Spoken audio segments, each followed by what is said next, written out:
Hello, brothers and sisters of Earth. I have a story to tell you. I've not made a longer form video like for YouTube in a while, but it's high time.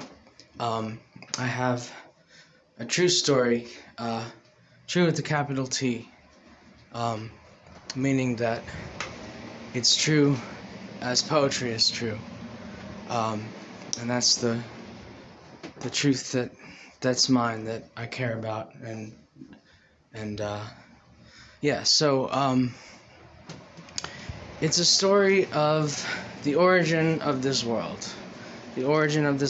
and why it is how it is.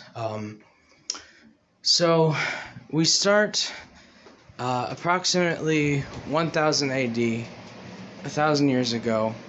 I guess it's like Dark Ages, King Arthur kind of stuff. There's tons of people. The earth is just teeming with people, human and otherwise. Lots of what's the word? Supernatural creatures. And I am one of these latter folks, supernatural creatures. And I, by habit, call them all Fae.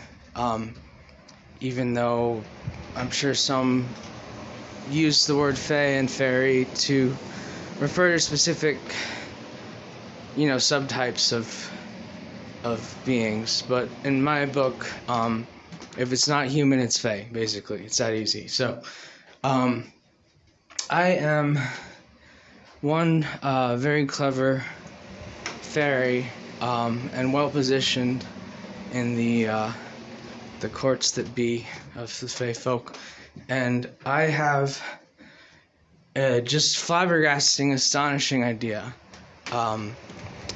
that ends up to my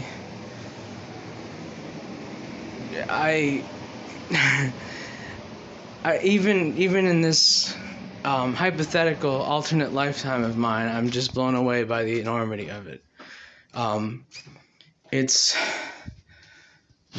beautiful to the extreme, and just as I saw it in this lifetime to be immediately the highest thing that I could possibly conceive of, so it was back then. I call it the pattern now, but back then I would have been thinking of it as specifically a way for creating, sorry, the grapes are speaking to me. Basically, I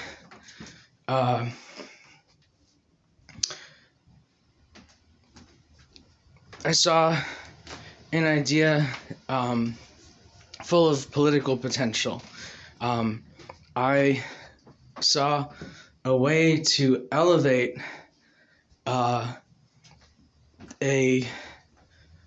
space and time, a realm, within the current dimensions in which it was bound, to actually reach into higher dimensions. So namely, we had 1,000 years ago, as we do now, 3 spatial dimensions. I, through some really brilliant magic, was able to figure out how to create a world, a realm of 4 spatial dimensions.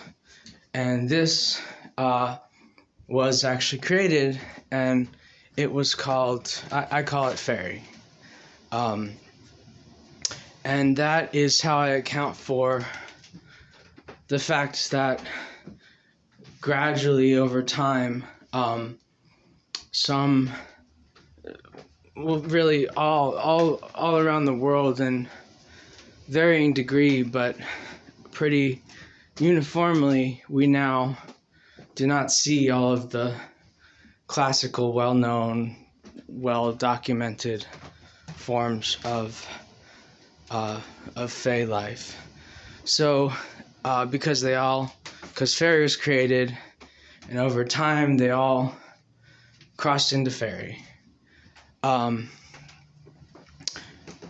So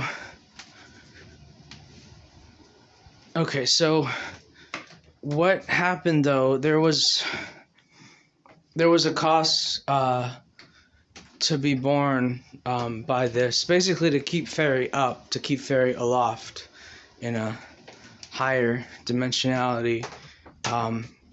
It was necessary to have something to push off against, and also something of a counterweight. And so what ended up happening, actually my signal says scratch the counterweight point. Basically, the creation of fairy created retroactively upon the whole span of time the condition of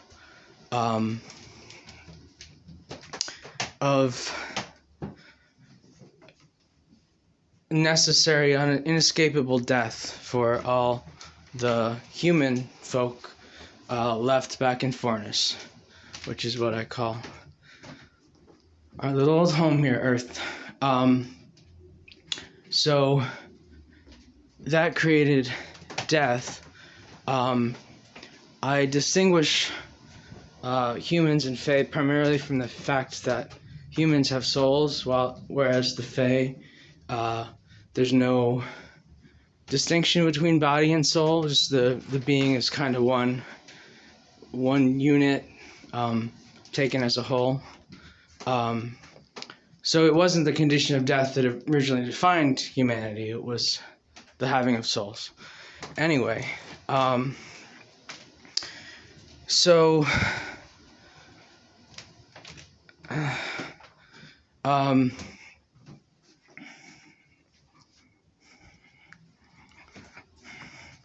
anyway, this gets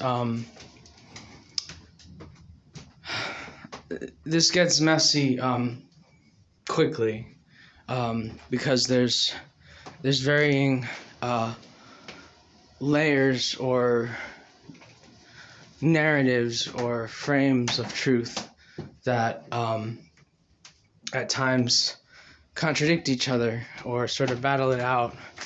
And there are times too when the truth would seem to be overwritten by common sense, but in my worldview there's no such thing. I'm for the truth all the way, and it doesn't matter to me if the truth should happen to be apparently counterfactual. It's the truth that rules, that reigns, that is blessed, that is divine. So anyway,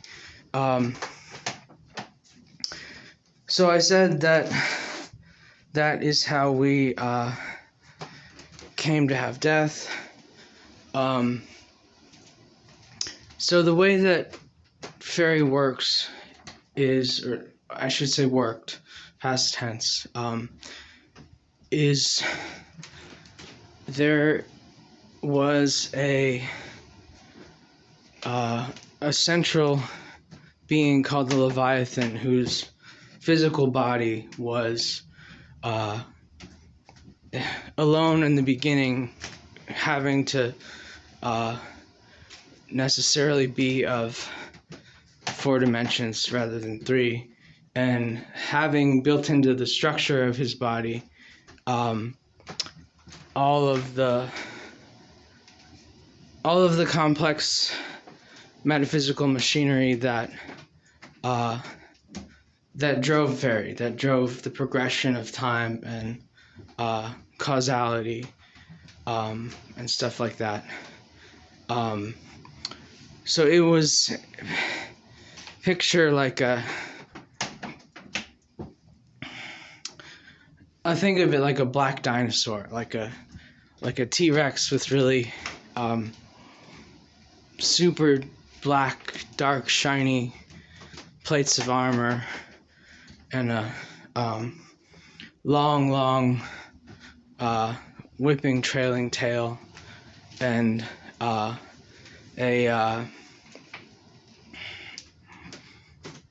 fearsome but very satisfied grin.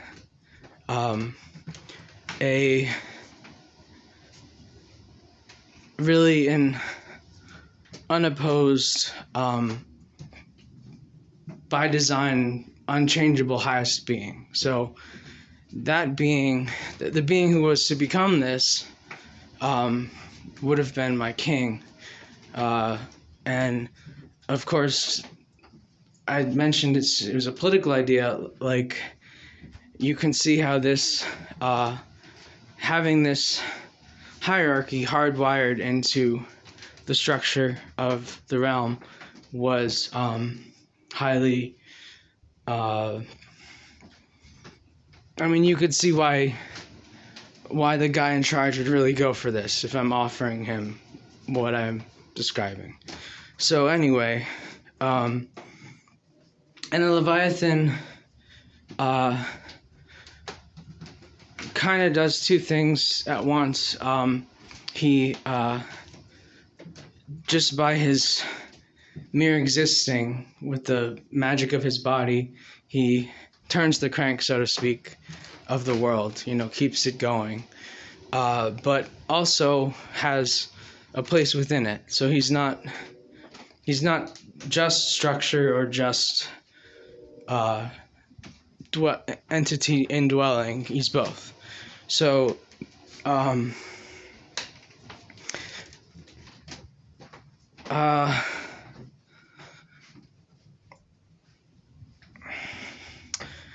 okay, so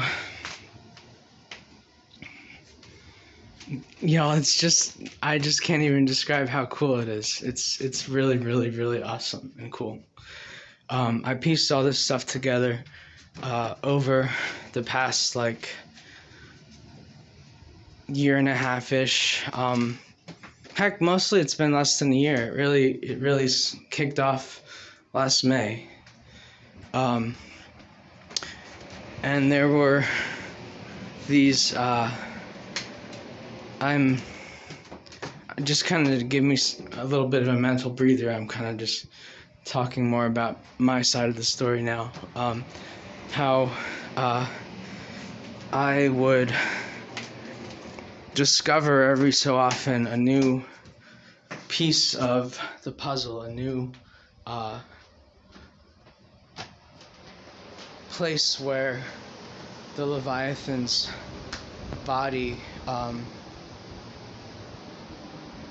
changed over and created the structure, and it was just like just breathtakingly grand and huge kind of experience. And I've had a lot of peak experiences before, but discovering the Leviathan and the causality of Faerie was definitely unique, and because it was an act of remembering. I don't have past life memories in any other sense because I've never been incarnate as a human being before. I just have these, and I have no memories of being this fairy that I'm talking about that conceived of Faerie either. The only things I remember are the kind of the brush strokes or the drum beats of Faerie itself, and it's like a visual, auditory, physical experience. Every kind of discovering the swish of his tail and the crash of his forefoot, and I'll keep describing it as it comes up, but it's really cool. So anyway, I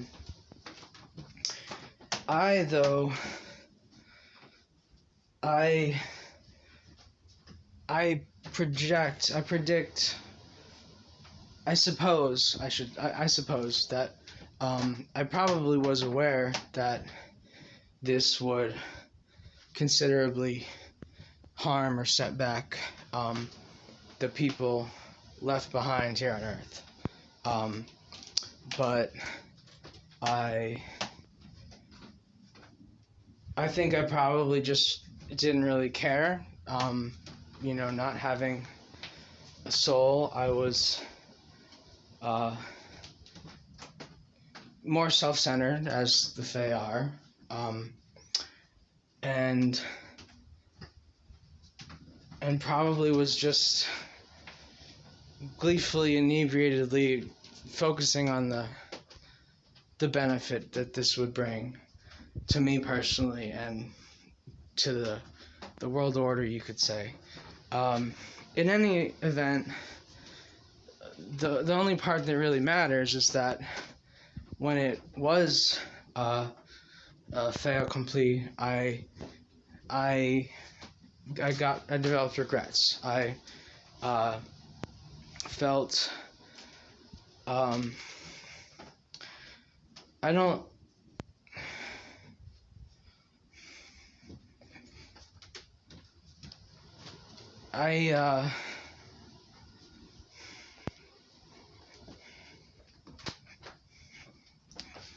don't think it was necessarily actual compassion for the human beings, but it may have been.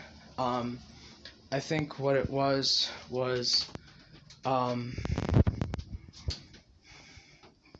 concern, remorse, sense of responsibility. I think it was still a fairly self-centered emotion, at least to begin with. I think I'm not sure that I don't believe that I set out to abolish Faerie and undo it.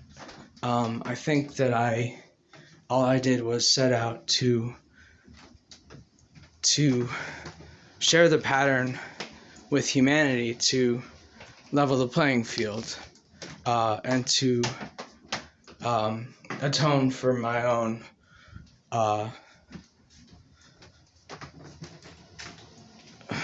wrongdoing, or at least lack of concern previously for all the human folk. However,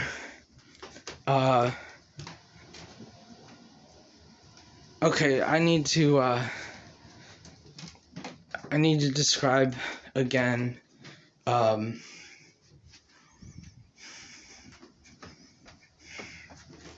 I need to describe what it feels like in Faerie, like the way that the realm is separate from ours, because it's not intuitive. It's not like two places on a map or a chart where you have above and below, and there's like a firm line between them, and you can look at them and wrap your head around it. It's much, much more subtle than that, because the thing that is being worked upon magically to create Faerie is actually causality itself and the direction that it takes. So in creating Faerie,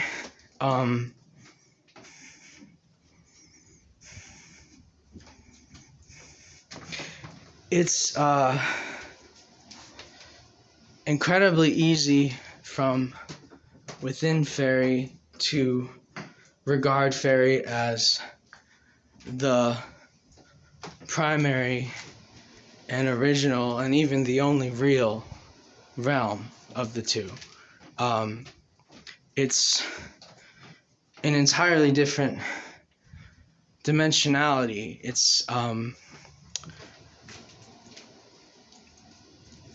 It's everything is, physically has an extra dimension, which means a lot to me. It seems to not really register for a lot of people. Like I think that's like a sci-fi nerd kind of reaction, that like just more dimensions, like that's so stupendous and covetous and blah blah blah. But anyway,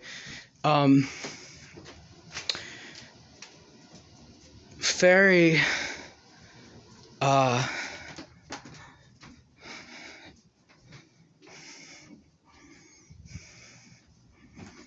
Fairy does depend upon Earth.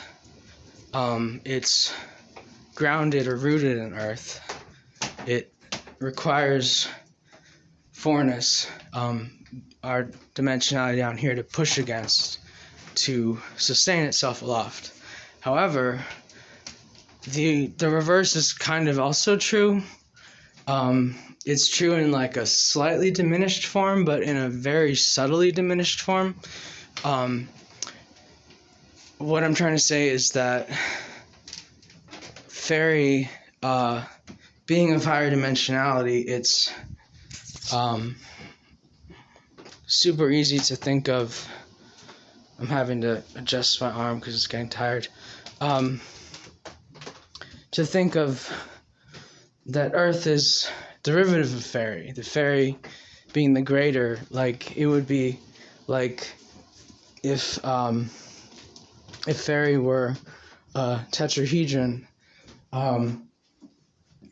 then the Earth would be the triangle that forms its base, and so it's easy to think of it as something of little consequence, and furthermore as something that is merely a part of the larger whole of the tetrahedron. So, but the way it feels is astounding, exquisite. I'm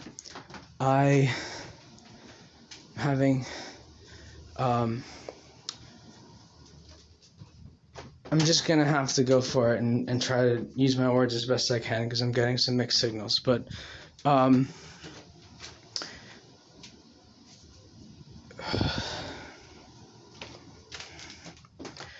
there was a time, only one time, on an ordinary day, no less, sometime last year, wherein I had the experience of being in mind within Fairy and descending from Fairy down to Earth. And it's kind of like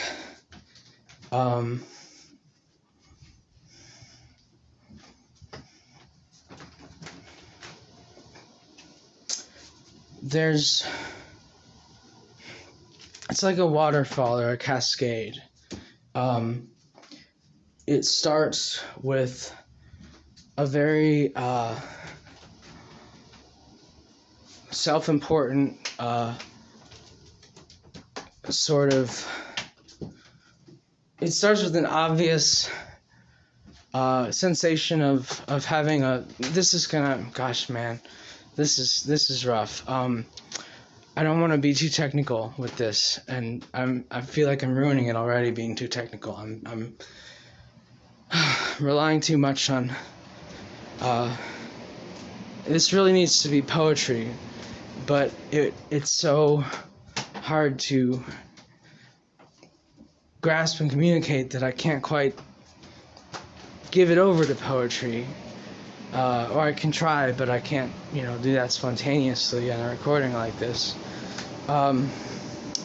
Maybe I'll just kind of shelve it, but what I'm going to say is that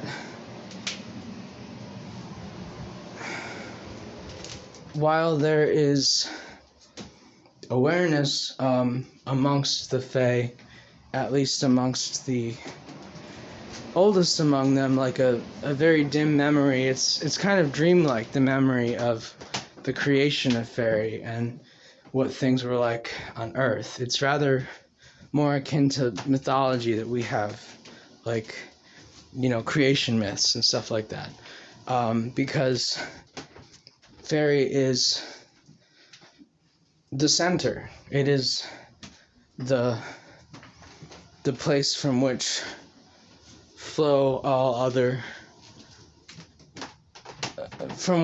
all causality in every as far as one can can tell, or as far as it seems to be. And it's kind of like there's at least 8. There's like 8 to 10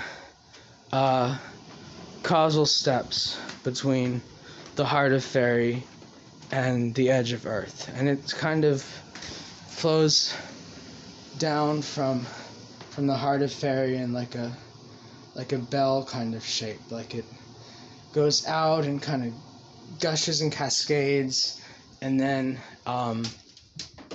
sort of folds back in on itself and kind of creates a loose, smooth boundary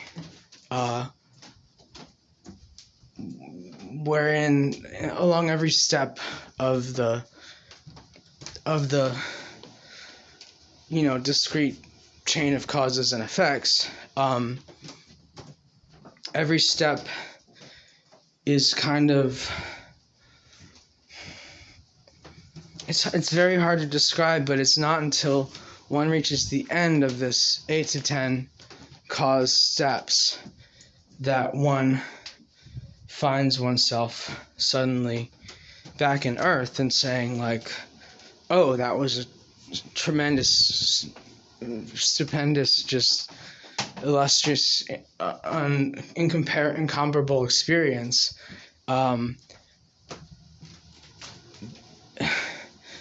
You could say that on Earth things are, and on Faerie things seem. And in Faerie things, there's not really a particular differentiation between seeming and being. Like, the whole thing is put together by magic, and it's very, like, I'm afraid I'm losing plenty of people with this, but I have to just plunge on. It's very, like,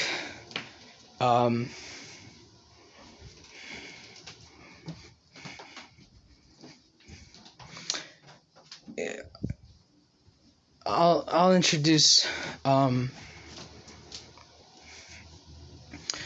the way that this is possible, that it's possible to erase the difference between seeming and being, and cause causality to sort of fade, and to have this fountainhead of causality independent of the rest of what causality had been. The reason you can do all this is because although Faerie has 4 dimensions, 4 spatial dimensions, it has no chirality. That means that there's no distinction between right and left, between clockwise and counterclockwise, or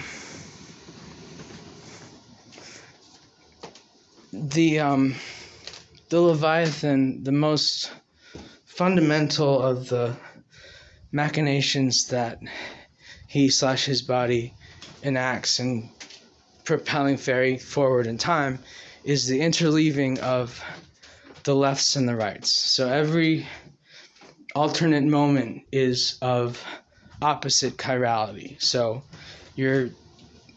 although you're not aware of it when you're within it, the creatures within it are not aware of it except for the Leviathan.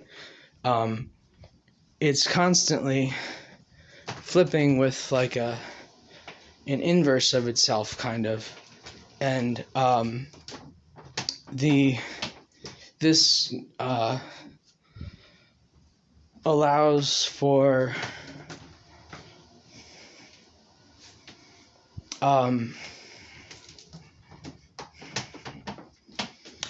one way to think of it is that there's like a a magical frame followed by a non-magical frame. Like there's a frame in which there's a left frame which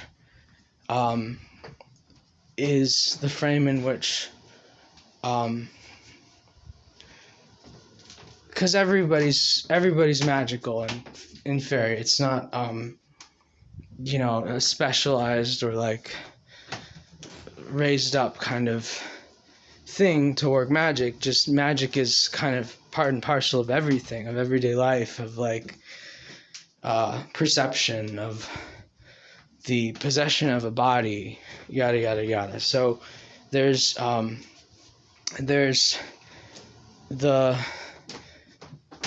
seemingly continuous flow of left frames in which the magic actually takes place, and then there's the flow of right frames in which basically it's, and this might not be right, like this stuff is really hard to hold on to, and I've gone through so many. Well, anyway, okay, so the right frames would be like static, comparably, like frames of stillness where change is not happening, where there would be something much more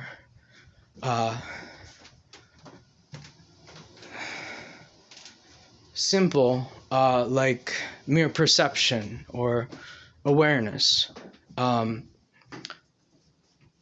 So you get the feeling of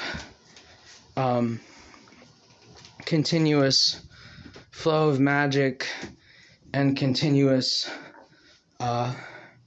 perception and or flow of causality, but they're actually separated out into left frames and right frames, and the Leviathan